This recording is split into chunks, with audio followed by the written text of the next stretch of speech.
Praise the Lord. എൻ്റെ പേര് pastor Thomas George. കഴിഞ്ഞ 34 വർഷങ്ങളായി കർത്താവിൻ്റെ കൃപയാൽ കേരളത്തിലും നോർത്ത് ഇന്ത്യയിലെ വിവിധ സ്റ്റേറ്റുകളിലും മിഡിൽ ഈസ്റ്റിലും അമേരിക്കയിലും കുടുംബമായി കർത്താവിൻ്റെ വേല ചെയ്യുവാൻ ദൈവം ഭാഗ്യം നൽകി. ദൈവരാജ്യത്തിൻ്റെ വെളിപ്പാട് ദൈവം നൽകിയതനുസരിച്ച് ഇപ്പോൾ ഡാളസ് കേന്ദ്രമാക്കി kingdom of God mission church എന്ന പ്രവർത്തനം ആരംഭിക്കുവാൻ കർത്താവ് കൃപ ചെയ്തു. നമ്മുടെ ആരാധനയിൽ രാവിലെ ധ്യാനത്തിനായി വായിച്ച 122 സങ്കീർത്തനത്തെ കുറിച്ചാണ് അല്പസമയം നിങ്ങളുടെ മുമ്പിൽ ഷെയർ ചെയ്യുവാൻ ആഗ്രഹിക്കുന്നത്. ഈ സങ്കീർത്തനം എൻ്റെ ജീവിതത്തിൽ വളരെ അനുഗ്രഹമായി. യഹോവയുടെ ആലയത്തിലേക്ക് പോകാമെന്ന് പറഞ്ഞപ്പോൾ ഞാൻ സന്തോഷിച്ചു എന്ന് വായിക്കുന്ന വേദഭാഗത്തു നിന്നും എനിക്ക് ഗ്രഹിക്കുവാൻ കഴിഞ്ഞത്, ദൈവത്തിന്റെ ആലയത്തിൽ കടന്നു ചെല്ലുമ്പോൾ സന്തോഷിക്കുവാൻ അനേക കാരണങ്ങളുണ്ട്. ഈ സങ്കീർത്തന ധ്യാനത്തിലൂടെ ആ ദൈവസന്നിധിയിൽ കടന്നു ചെല്ലുന്ന ദൈവമക്കളുടെ ആനന്ദത്തിന്റെയും സന്തോഷത്തിന്റെയും കാരണങ്ങളാണ് നിങ്ങൾ കേൾക്കുവാൻ പോകുന്നത്. അവിടെ ദൈവത്തിന്റെ വചനം നമുക്ക് ശ്രവിക്കാം. അവിടെ ദൈവത്തിന് സ്തോത്രം ചെയ്യുവാൻ നമുക്ക് അവസരം ലഭിക്കുന്നു. ദൈവത്തിന്റെ ജനം കുടുംബങ്ങളായിട്ട് കടന്നു വന്ന് നമ്മുടെ ആ കൂട്ടായ്മയുടെ ബന്ധം പുലർത്തുവാൻ ഇടയാകുന്നു.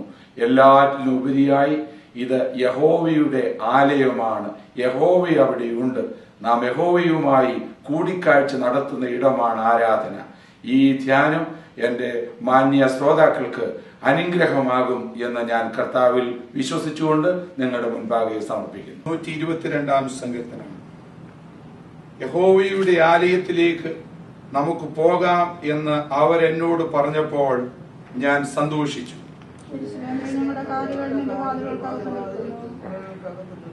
തമ്മിൽ ഇണക്കിയ നഗരമായി പണിതിരിക്കുന്ന യെരൂശലേമേ, അവിടേക്ക് ഗോത്രങ്ങൾ യഹോവയുടെ ഗോത്രങ്ങൾ തന്നെ ഇസ്രായേലിന്റെ രാജ്യത്തിനായി യഹോവയുടെ നാമത്തിൽ ഗോത്രജീവമായി കയറി ചെല്ലുന്നു. അവിടെ ന്യായാസനങ്ങൾ ദാവീദ് ഗൃഹത്തിന്റെ ന്യായാസനങ്ങൾ തന്നെ ഇരിക്കുന്നു. യെരൂശലേമിൽ സമാധാനത്തിനായി പ്രാർത്ഥിപ്പീൻ, നിന്നെ സ്നേഹിക്കുന്നവരുമായിരിക്കട്ടെ. നിന്റെ കൊത്തളങ്ങളിൽ സമാധാനവും നിന്റെ അരമനകളിൽ സ്വൈര്യവും ഉണ്ടാകട്ടെ. നിന്റെ സഹോദരന്മാരും കൂട്ടാളികൾ നിമിത്തം നിന്റെ സമാധാനം ഉണ്ടാകട്ടെ എന്ന് ഞാൻ പറയും. അടുത്ത വാക്യം ചേർന്ന് വായിക്കാം.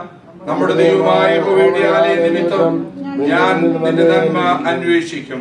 നമ്മുടെ കരങ്ങളെ ഉയർത്തി ദൈവത്തെ സ്തുതിക്കാം. ഹല്ലേലൂയ. സ്തോത്രം, സ്തോത്രം, സ്തോത്രം, സ്തോത്രം. ഞങ്ങളുടെ പ്രിയ കർത്താവേ, ഈ സങ്കീർത്തന ഭാഗത്തിനായി ഞങ്ങൾ നന്ദിയോട് സ്തോത്രം ചെയ്യുന്നു. കർത്താവേ, ഇതിൽ നിന്ന് ധ്യാനിപ്പാൻ ഞങ്ങൾക്കിടയാക്കണമേ. അവിടുത്തെ പരിശുദ്ധാത്മാവ് എന്ത് ഉദ്ദേശിച്ചത് എഴുതിയോ അത് തന്നെ ഗ്രഹിക്കുവാൻ ഞങ്ങൾക്ക് നീ കൃപ തരണമേ. ഈ ധ്യാനം ഞങ്ങൾക്ക് ആനന്ദമാക്കണമേ. യേശുവിന്റെ നാമത്തിൽ തന്നെ. എല്ലാവർക്കും ഇരിക്കാം.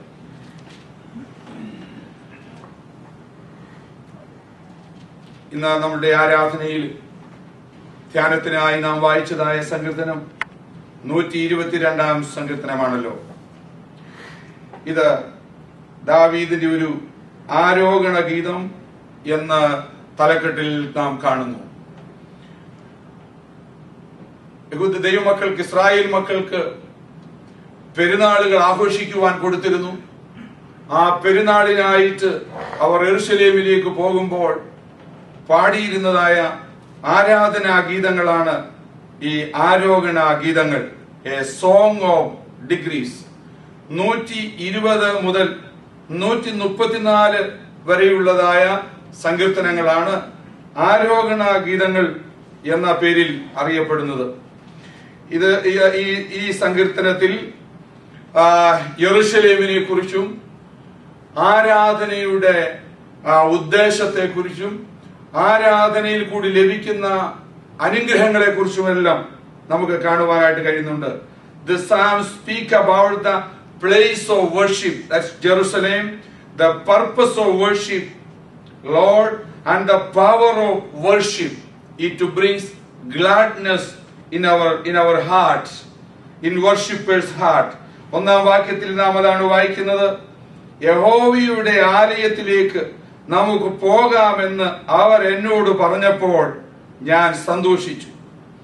I was glad when they said to me, let us go to the house of the Lord, ദൈവത്തിന്റെ ആലയത്തിലേക്ക് പോകാമെന്ന് പറഞ്ഞപ്പോൾ ഞാൻ സന്തോഷിച്ചു.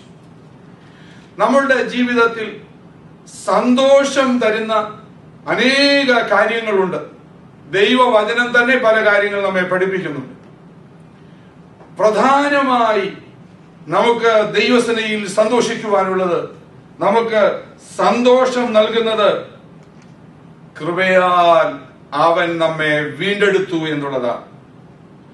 നമുക്ക് പാപമോചനം തന്ന് വീണ്ടെടുപ്പ് നൽകി ദൈവ കുടുംബത്തിലേക്ക് നമ്മെ ദത്തെടുത്തു. നാം ദൈവ ഭവനക്കാരാണ്. സ്തോത്രം.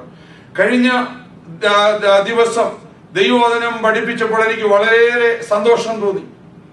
ആദാമ്യ സന്തതി അന്യാധീനപ്പെട്ട് നഷ്ടപ്പെട്ടു പോയ സ്ഥാനത്ത് പ്രായശ്ചിത്തയാഗമായി നമ്മുടെ കർത്താവായ യേശുക്രിസ്തു കടന്നു വരികയും ന്യായപ്രമാണം ആവശ്യപ്പെട്ട അത്രയും വില അല്ലെങ്കിൽ തന്റെ വിലയേറിയ രക്തം തന്നെ കൊടുത്ത് നമ്മെ വീണ്ടെടുക്കുകയും ചെയ്തു. യേശു നമുക്ക് വേണ്ടി പ്രായശ്ചിത്തമാകുവാൻ, നമ്മെ വീണ്ടെടുക്കുവാൻ നമുക്ക് യാതൊരു യോഗ്യതയുമില്ല. നമ്മുടെ അർഹത കൊണ്ടല്ല. നാം അവിടെ വായിക്കുന്നത് സൗജന്യമായി കൃപയാൽ അത്രേ അവനത് ചെയ്തത്. സൗജന്യമായി നമ്മോട് കാണിച്ച കൃപയാൽ അവൻ നമ്മെ നീതീകരിച്ചു. ആ ദൈവകൃപയെ ഓർത്താൽ, ആ വീണ്ടെടുപ്പും ആ നമുക്ക് വേണ്ടി നൽകിയ ആ പാപമോചനവും ഓർത്താൽ നമുക്ക് എങ്ങനെ സന്തോഷിക്കാതിരിക്കുവാൻ കഴിയും? അതുകൊണ്ടാണ് ഇവിടെ പാടുന്നത്, യഹോവയുടെ ആലയത്തിലേക്ക് പോകാമെന്ന് പറഞ്ഞപ്പോൾ ഞാൻ സന്തോഷിച്ചു. സ്തോത്രം. അനേകർക്കും ദൈവത്തിന്റെ ആലയത്തിൽ കടന്നു പോകുന്നതും ആരാധിക്കുന്നതുമൊന്നും അത്ര സന്തോഷമല്ല. മറ്റ് പല കാര്യങ്ങൾക്കാണ് അവര് പ്രാധാന്യം കൊടുക്കുന്നത്. രാവിലെ നാം ദൈവവചനത്തിൽ ധ്യാനിച്ചതുപോലെ എന്നെ അനുഗമിക്ക് എന്ന് നമ്മുടെ കർത്താവ് വിളിച്ചപ്പോൾ സബദിയും അദ്ദേഹത്തിന്റെ 2 മക്കളും പടകിലിരുന്ന് വല നന്നാക്കുകയായിരുന്നു. അപ്പനെയും പടകിനെയും വിട്ട് സബദിയുടെ പുത്രന്മാർ യേശുവിനെ അനുഗമിച്ചപ്പോൾ സബദിക്ക് പ്രാധാന്യം അവന്റെ വല നന്നാക്കുന്നതും അവന്റെ ഫിഷിംഗ് ബിസിനസ്സുമായിരുന്നു. എന്നാൽ ജീവിതത്തിൽ ഭൗതികവും സാമ്പത്തികവുമല്ല എല്ലാം എന്ന് നാം മനസ്സിലാക്കണം. നമ്മുടെ കർത്താവിന്റെ അരികിൽ പിശാച് വന്ന് ഇതെല്ലാം നിനക്ക് തരാം, വീണെന്നെ ഒന്ന് നമസ്കരിച്ചാ മതി എന്ന് പറഞ്ഞപ്പോൾ, ഈ കല്ല് അങ്ങ് അപ്പമാക്ക്, നിനക്ക് കഴിക്കാമെന്ന് പറഞ്ഞപ്പോൾ നമ്മുടെ കർത്താവ് അവനെ കാണിച്ചു കൊടുത്തത് ജീവിതത്തിന്റെ പ്രാധാന്യം, മുൻഗണന ഭൗതികത്തിനല്ല ആത്മീയത്തിനെന്നാണ്. അനേകരും ആരാധനയെ അവഗണിച്ച് ആത്മീയ കാര്യങ്ങൾക്ക് പ്രാധാന്യം കൊടുക്കാതെ തങ്ങളുടെ എക്സസൈസിനും തങ്ങളുടെ പണസമ്പാദനത്തിനും മറ്റ് എന്റർടൈൻമെന്റിനും ഒക്കെ ആയിട്ട് സമയം ചെലവഴിക്കുമ്പോൾ ദൈവത്തെ ആരാധിക്കുന്നതിന് മുൻഗണന കൊടുക്കുന്ന ദൈവമക്കൾക്കായി ഞാൻ ദൈവത്തെ സ്തുതിക്കുന്നു. അവർ ഭാഗ്യവാന്മാരാണ്. സ്തോത്രം. എന്തുകൊണ്ടാണ് ദൈവത്തിന്റെ ആലയത്തിൽ പോകുന്നത് സന്തോഷമാകുന്നത്? സ്തോത്രം. This psalm gives us some valid reasons why going to church should make us glad. The purpose of going. എന്തിനാണ് നാം അവിടെ പോകുന്നത്? 4-ാം വാക്യത്തിൽ നാം ഇങ്ങനെ വായിക്കുന്നു, അവിടേക്ക് ഗോത്രങ്ങൾ, യഹോവയുടെ ഗോത്രങ്ങൾ തന്നെ ഇസ്രായേലിന് സാക്ഷ്യത്തിനായി യഹോവയുടെ നാമത്തിന് സ്തോത്രം ചെയ്യുവാൻ കയറി ചെല്ലുന്നു. 2 റീസണാണ് ഇവിടെ നാം വായിക്കുന്നത്. ഒന്ന്, അവിടെ യഹോവയുടെ സാക്ഷ്യമുണ്ട്. അത് ദൈവവചനമാണ്. നമ്മുടെ ആരാധനയിൽ ഏറ്റവും പ്രധാനമായ ഒരു പങ്കാണ് ദൈവവചനം. ആ ദൈവവചനത്തിന് വലിയ ശക്തിയുണ്ട്. സ്തോത്രം. മന്ന തേൻ കൂട്ടിയ ദോശ പോലെ രുചികരമായിരുന്നതുപോലെ ദൈവവചന ധ്യാനം ദൈവമക്കളുടെ ഹൃദയത്തിൽ വലിയ സന്തോഷവും ആനന്ദവും നൽകുന്നതാണ്. സ്തോത്രം. 19-ാം സങ്കീർത്തനത്തിൽ സങ്കീർത്തനക്കാരൻ ഇങ്ങനെ പാടി, നിന്റെ വചനം, നിന്റെ ന്യായപ്രമാണം എനിക്ക് തേനിനേക്കാളും തേൻകട്ടേക്കാളും മാധുര്യമേറിയതാണ്. രുചികരമായ ഭോജനത്തെക്കാൾ, ഭക്ഷണ സാധനങ്ങളെക്കാൾ എനിക്ക് അത് ശ്രേഷ്ഠമാണ്. പൊന്നിനേക്കാളും വിലയേറിയ തങ്കത്തെക്കാളും എനിക്ക് അത് ശ്രേഷ്ഠമാണ്. ദൈവമക്കളെ, നമ്മുടെ ജീവിതത്തിൽ എന്തിനാണ് നാം പ്രാധാന്യം കൊടുക്കുന്നത്? ദൈവവചനത്തിനാണോ? ദൈവവചനത്തിന് പ്രാധാന്യം കൊടുക്കുന്നത് ഏറ്റവും ശ്രേഷ്ഠമാണ്. യഹോവയുടെ ആലയത്തിലേക്ക് പോകാമെന്ന് പറഞ്ഞപ്പോൾ ഞാൻ സന്തോഷിച്ചു. I was glad when they told me, let us go to the house of the Lord, because I can hear the teaching. എനിക്ക് അവിടെ ദൈവവചനത്തിന്റെ പഠിത്തം കേൾക്കാം, എനിക്ക് ദൈവവചനം പഠിക്കാം. രണ്ട്, എനിക്ക് ദൈവത്തിന് സ്തോത്രം ചെയ്യാം. For to praise God, for to give thanks to the Lord. ദൈവത്തിന് സ്തോത്രം അർപ്പിക്കുവാൻ അവിടേക്ക് കയറി ചെല്ലാമെന്ന് പറഞ്ഞപ്പോൾ എനിക്ക് വളരെ സന്തോഷമായി. ഇസ്രായേലിന് ദൈവത്തിന് സ്തോത്രയാഗം അർപ്പിക്കുക എന്ന് പറയുന്നത് ചിലവുള്ള സംഗതിയായിരുന്നു. യാഗമർപ്പിക്കുന്നതിന് അവർ വില കൊടുക്കണമായിരുന്നു. എന്നാൽ അവര് മനസ്സിലാക്കി, ദൈവത്തിന് സ്തോത്രം ചെയ്യുവാൻ, യാഗമർപ്പിക്കുവാൻ ചെലവ് ചെയ്യുന്നത് ഒരു നഷ്ടമല്ല, അത് ഏറ്റവും യോഗ്യമായ കാര്യമാണ്. ദൈവം ഞങ്ങളുടെ ജീവിതത്തിൽ ചെയ്ത കാര്യങ്ങൾ ഓർത്താൽ ദൈവത്തിന് എത്ര മാത്രം സ്തോത്രം ചെയ്താൽ സാധിക്കും. അതിനേക്കാൾ എത്രയോ ശ്രേഷ്ഠമാണ് നമ്മുടെ കാര്യം. സ്തോത്രം. ദൈവം നമ്മെ രക്ഷിച്ചതോർത്താൽ, ദൈവം നമ്മെ കാത്തതോർത്താൽ, ദൈവം നമ്മെ അനുഗ്രഹിച്ചതോർത്താൽ, സ്തോത്രം, ഈ വചനത്തിന്റെ വെളിപ്പാട് നമുക്ക് തന്നതോർത്താൽ നാം എത്രമാത്രം ദൈവസന്നിധിയിൽ സന്തോഷിക്കേണ്ടവരാണ്. ഹല്ലേലൂയ. ഇന്ന് പകൽക്കാലം നിങ്ങൾ ഇവിടെ കടന്നു വന്നത്, നിങ്ങളുടെ സമയം ചെലവഴിച്ചു, നിങ്ങളുടെ വണ്ടി നിങ്ങൾ ഓടിച്ചു, ഗ്യാസ് ചെലവാക്കി, എല്ലാ ചെലവുകളും ആ ദൈവം ചെയ്ത നന്മകളെ ഓർത്ത് നിങ്ങൾ ചെലവഴിക്കുന്ന എല്ലാ സാക്രിഫൈസും അതേറ്റവും ശ്രേഷ്ഠമാണ്. സ്തോത്രം. നമ്മുടെ ദൈവം അത്രമാത്രം വലിയ കാര്യമാണ് നമുക്ക് വേണ്ടി ചെയ്തിരിക്കുന്നത്. നമ്മുടെ സ്വന്തം പ്രവൃത്തികൾ കൊണ്ട് നാം രക്ഷ പ്രാപിക്കുവാൻ കഴിവില്ലാതായിരുന്നപ്പോൾ, ന്യായപ്രമാണത്തിന് നമ്മെ വീണ്ടെടുക്കുവാൻ കഴിയാതെ വന്നപ്പോൾ, നമ്മുടെ അടുത്ത യാർച്ചക്കാരനായ യേശു സ്വർഗ മഹിമകളെ വെടിഞ്ഞ് ഈ താണലോകത്തിലേക്ക് കടന്നു വന്നു. ഓർത്തു നോക്ക്, രാവിലെ നാം പഠിച്ചതുപോലെ സ്വർഗത്തിൽ പിതാവിന്റെ വലത്തുഭാഗത്തിരുന്നവൻ മനുഷ്യനായി നമ്മുടെ സ്ഥാനത്ത് ലോകത്തിലേക്ക് ഇറങ്ങി വന്നിട്ട് ഗലീലയിലെ കടൽപ്പുറത്ത് അവൻ ആ മുക്കുവന്മാരെ തേടി നടന്നതുപോലെ, സ്തോത്രം, സ്വർഗത്തിൽ യേശുവിന് ഒരു കുറവുമില്ലായിരുന്നു, ഒരു അപകടവുമില്ലായിരുന്നു, ഒരു ശത്രുവുമില്ലായിരുന്നു. വളരെ കംഫർട്ടബിൾ ആയ സ്ഥലമായിരുന്നു, സുരക്ഷിതമായ സ്ഥലമായിരുന്നു, ആനന്ദത്തിന്റെ സ്ഥലമായിരുന്നു. എന്നാൽ താഴെ ഭൂമിയിലേക്ക് ചെന്നാൽ ക്രൂശും നിന്ദയും ശത്രുക്കളും എല്ലാമാണെന്നറിഞ്ഞിട്ടും സന്തോഷത്തോടെ ക്രൂശിനെ സഹിക്കുവാൻ അറിഞ്ഞുകൊണ്ട് ഈ ഭൂമിയിലേക്ക് നമ്മുടെ കർത്താവ് ഇറങ്ങി വന്നു. അങ്ങനെയാണ് നാം ആയിരുന്ന സ്ഥലത്ത് വന്ന് അവനെ വെളിപ്പെടുത്തി തന്നു. അങ്ങനെ നമുക്ക് ആ ദൈവത്തെ അറിയുവാൻ ഭാഗ്യം ലഭിച്ചു. അനേകർക്ക് ലഭിക്കാത്തതായ ഈ ആത്മീയമായ വെളിപ്പാട് നമുക്ക് ദൈവം തന്നു. കൃപയാൽ നമ്മെ രക്ഷിച്ചു. ആ കൃപയാൽ നമ്മെ രക്ഷിച്ച ദൈവം കൃപയുടെ ശുശ്രൂഷകന്മാരാക്കി നമ്മെ മാറ്റി. പൗലോസ് പറയുകയാണ്, എനിക്ക് കൃപയാൽ വെളിപ്പെട്ട മർമ്മം നിങ്ങൾക്കറിയാമല്ലോ, അതിന് ദൈവം എന്നെ ശുശ്രൂഷകനാക്കി മാറ്റി. ആ ദൈവകൃപ അനേകർക്ക് അനുഗ്രഹമാകത്തക്കവണ്ണം എനിക്ക് നാനാവിധ കൃപ തന്ന്, കൃപയോടുകൂടിയുള്ള വാക്കുകൾ തന്ന് മറ്റുള്ളവർക്ക് കൃപ പകരുവാൻ തക്കവണ്ണം എന്നെ അനുഗ്രഹ സമൃദ്ധിയിലേക്ക് നടത്തി. ആ അനുഗ്രഹം ഓർത്താൽ എത്രയോ ശ്രേഷ്ഠമാണ്. ഹല്ലേലൂയ.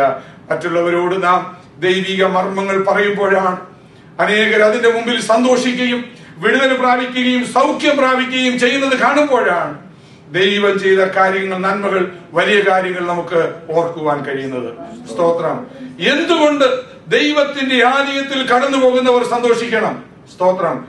കാരണം അവിടെ ദൈവത്തിന്റെ വചനം പഠിപ്പിക്കുന്നുണ്ട്, വചനം മുഴങ്ങി കേൾക്കാം. അവിടെ ദൈവത്തിന് സ്തോത്രയാഗം അർപ്പിക്കാം. ദൈവം ചെയ്ത നന്മകളെ എല്ലാം ഓർത്ത് എനിക്ക് ദൈവത്തെ മഹത്വപ്പെടുത്താം. അതൊരു ദൈവവേദനയുടെ ഏറ്റവും സന്തോഷകരമായ കാര്യമാണ്. അടുത്ത നമ്മുടെ വായിക്കുന്നുണ്ട്, അവിടെ ഗോത്രങ്ങൾ, ഇസ്രായേലിലെ ഗോത്രങ്ങൾ ഓരോന്നോരോന്നായി വരികയാണ്. അവിടേക്ക് ഗോത്രങ്ങൾ, യഹോവയുടെ ഗോത്രങ്ങൾ തന്നെ ഇസ്രായേലിന്റെ സാക്ഷ്യത്തിനായി വരികയാണ്. കുടുംബങ്ങളായിട്ട് കടന്നു വരുന്നു. സ്തോത്രം. നമ്മുടെ ആത്മീയമായ ബന്ധം നമുക്ക് ബലപ്പെടുത്തുവാനായിട്ട് സാധിക്കുന്നു. സ്തോത്രം. പല ഭവനത്തിൽ ജനിച്ചവർ, പല സാഹചര്യങ്ങളിൽ വളർന്നവർ, പല സ്വഭാവക്കാർ, അവർ ഒരുമിച്ച് കൂടി സന്തോഷിക്കണമെങ്കിൽ സ്നേഹിക്കുവാനും ക്ഷമിക്കുവാനും സഹകരിക്കുവാനും ഒക്കെയുള്ള മനസ്സുണ്ടായിരിക്കണം. അങ്ങനെ നാം മനസ്സോടുകൂടെ ക്ഷമിച്ച് സ്നേഹിച്ച് സഹകരിച്ച് ഒരുമിച്ച് കൂടുമ്പോൾ അത് വലിയ സന്തോഷമാണ്, അതൊരു വലിയ ആനന്ദമാണ്. അതാണ് ദൈവഭവനത്തിന്റെ സന്തോഷം. സ്തോത്രം. അത് മാത്രമല്ല, ആരാണ് ഈ ആലയത്തിലെ പ്രധാനമായ വ്യക്തി? സ്തോത്രം. ആരെ കാണുവാനാണ് നമ്മൾ പോകുന്നത്? The person they glorify there is the Lord. The person of that house is, let us go to the house of the Lord. കർത്താവിന്റെ വീട്ടിലേക്ക്, ആലയത്തിലേക്കാണ് നാം കടന്നു പോകുന്നത്. അവിടെ കർത്താവുണ്ട്. ദൈവത്തിന്റെ ആലയത്തിലേക്ക് പോകാമെന്ന് പറഞ്ഞപ്പോൾ ഞാൻ സന്തോഷിച്ചു. കാരണം അവിടെ ദൈവമുണ്ട്. ദൈവത്തിന്റെ ആലയമാണ്, ദൈവം വസിക്കുന്നിടമാണ് അവിടെ. ഹല്ലേലൂയ. എന്നെ രക്ഷിച്ച, എന്നോട് നിയമം ചെയ്ത, എന്നോട് ഉടമ്പടി ചെയ്ത, എനിക്ക് വാഗ്ദത്തം നൽകിയ, എന്നെ ജീവനോടെ കാത്ത എന്റെ ദൈവം അവിടെയുണ്ട്. ഞാൻ ആ ദൈവത്തെ കാണാനാണ് പോകുന്നത്. ഞാൻ ആ ദൈവത്തിന്റെ മുഖം കാണുവാനാണ് പോകുന്നത്. ഇന്ന് പകൽക്കാലം ദൈവമക്കളെ, നമ്മുടെ സന്തോഷത്തിന്റെ കാരണം അതാണ്. യഹോവയുടെ ആലയത്തിലേക്ക് പോകാം. ഇന്ന് സൺഡേ ആണ്, ആരാധനയുണ്ടെന്ന് പറഞ്ഞപ്പോൾ നമ്മുടെ ഹൃദയം സന്തോഷിക്കുവാൻ കാരണം എനിക്ക് ദൈവവചനം പഠിക്കാം, എനിക്ക് ദൈവത്തെ ആരാധിക്കാം, സ്തോത്രം ചെയ്യാം. എനിക്ക് ദൈവമക്കൾ, പല ഭവനങ്ങളിൽ നിന്ന് കടന്നു വരുന്ന ദൈവമക്കൾ ഒരുമിച്ച് കൂടി ഞങ്ങളുടെ കൂട്ടായ്മയുടെ ബന്ധം ഒന്നുകൂടെ വർദ്ധിപ്പിക്കാം. സ്തോത്രം. ഞങ്ങൾക്ക് കർത്താവിനെ കാണാം, അവന്റെ മുഖം കാണാം. ഇന്ന് പകൽക്കാലം വാസ്തവമായി യേശുവിനെ കാണുവാനാണ് നാം ഇവിടെ വന്നതെങ്കിൽ നമ്മൾ ഇവിടെ വന്നത് നന്നായി. അവൻ ഇവിടെയുണ്ട്. അവന്റെ മുഖശോഭ കണ്ടുകൊണ്ട് നമുക്ക് പോകണം. അവന്റെ മുഖത്തേക്ക് നോക്കിയവർ പ്രകാശിതരാകും, അവർ സൗഖ്യം പ്രാപിക്കും, അവർ വിടുതല പ്രാപിക്കും. ആ ആലയത്തിലെ നന്മ കൊണ്ട് തൃപ്തി പ്രാപിക്കുവാൻ, അനുഗ്രഹം പ്രാപിക്കുവാൻ ഇന്ന് പകൽക്കാലം നമ്മെ സഹായിക്കട്ടെ. പലർക്കും യഹോവയുടെ ആലയത്തിലേക്ക് പോകാമെന്ന് പറയുമ്പോൾ പ്രയാസമാണ്, പലർക്കും അത് ദേഷ്യമാണ്. എന്നാൽ അനുഭവിക്കുന്ന ദൈവമക്കൾക്ക് അത് ആനന്ദമാണ്, സന്തോഷമാണ്. അതുകൊണ്ടാണ് പലർക്കും ഇവിടെ കടന്നു വരുവാൻ കഴിയാതിരിക്കുന്നത്. അവർക്ക് സന്തോഷമല്ല. ആ യഹോവയുടെ ആലയത്തിലേക്ക് പോകാമെന്ന് പറയുമ്പോൾ സന്തോഷമായിരുന്നെങ്കിൽ അനേകര് കടന്നു വരുവാൻ ഉത്സാഹിക്കുമായിരുന്നു. സ്തോത്രം. എന്നാൽ പലർക്കും അത് സന്തോഷമല്ല. ദൈവം നമുക്ക് ഈ സന്തോഷം, ഈ കാഴ്ചപ്പാട് തന്നതിനായി ഞാൻ ദൈവത്തെ സ്തുതിക്കുന്നു. ഇന്ന് പകൽക്കാലത്ത് ഈ ആരാധന നമ്മുടെ ജീവിതത്തിൽ ഏറ്റവും അനുഗ്രഹമാകട്ടെ. യേശുവിനെ കണ്ടുകൊണ്ട്, യേശുവിന്റെ ശബ്ദം കേട്ടുകൊണ്ട് നമുക്ക് ഇവിടുന്ന് മടങ്ങി പോകണം. അതിനായി ദൈവമായ കർത്താവ് നമ്മെ സഹായിക്കട്ടെ. ഇതുവരെയും നിങ്ങൾ ശ്രദ്ധിച്ചുകൊണ്ടിരുന്നത് 122 സങ്കീർത്തന ഭാഗത്തിലെ ധ്യാനമായിരുന്നല്ലോ. അത് ഏവർക്കും അനുഗ്രഹമായി എന്ന് ഞാൻ പൂർണ്ണമായി കർത്താവിൽ വിശ്വസിക്കുന്നു. ഈ ഡാളസിലേക്ക് നിങ്ങൾ എപ്പോഴെങ്കിലും കടന്നു വരുന്നുവെങ്കിൽ ഞങ്ങളോടൊപ്പം ആരാധനയിൽ സംബന്ധിക്കുവാനായി ഞങ്ങൾ നിങ്ങളെ സ്വാഗതം ചെയ്യുന്നു. ദൈവരാജ്യത്തെക്കുറിച്ചുള്ള ആ പഠനങ്ങൾ ഞങ്ങൾ തുടർമാനമായി ഇവിടെ നൽകിക്കൊണ്ടിരിക്കുന്നു. ഈ കൂട്ടായ്മയിലേക്ക് നിങ്ങൾ കടന്നു വരുവാൻ ഞാൻ നിങ്ങളെ ആഹ്വാനം ചെയ്യുന്നു. കിങ്ഡം ഓഫ് ഗോഡ് മിഷൻ ചർച്ചിന്റെ ആരാധന എല്ലാ സൺഡേയിലും രാവിലെ 9:30 മുതൽ ബോബ് ടൗണിൽ വെച്ച് നടക്കുന്നു. വൈകിട്ടും അതേ സ്ഥലത്ത് വെച്ച് തന്നെ ദൈവരാജ്യത്തിന്റെ മർമ്മങ്ങൾ പഠിപ്പിക്കുന്ന ക്ലാസ്സുകളുണ്ട്. ഇട ദിവസങ്ങളിൽ ഞങ്ങൾക്ക് മീറ്റിങ്ങുകളുണ്ട്. കൂടുതൽ ഈ ദൈവ പഠനങ്ങൾ അറിയുവാൻ നിങ്ങൾ താല്പര്യമുണ്ടെങ്കിൽ ഞങ്ങളെ ബന്ധപ്പെടുവാൻ അപേക്ഷിക്കുന്നു. ഞങ്ങളുടെ കോൺടാക്ട് നമ്പർ 214-295-6873. ടെലിഫോൺ നമ്പർ ഒന്നുകൂടെ പറയുന്നു, 214-295-6873. ദൈവം നിങ്ങളെ അനുഗ്രഹിക്കട്ടെ.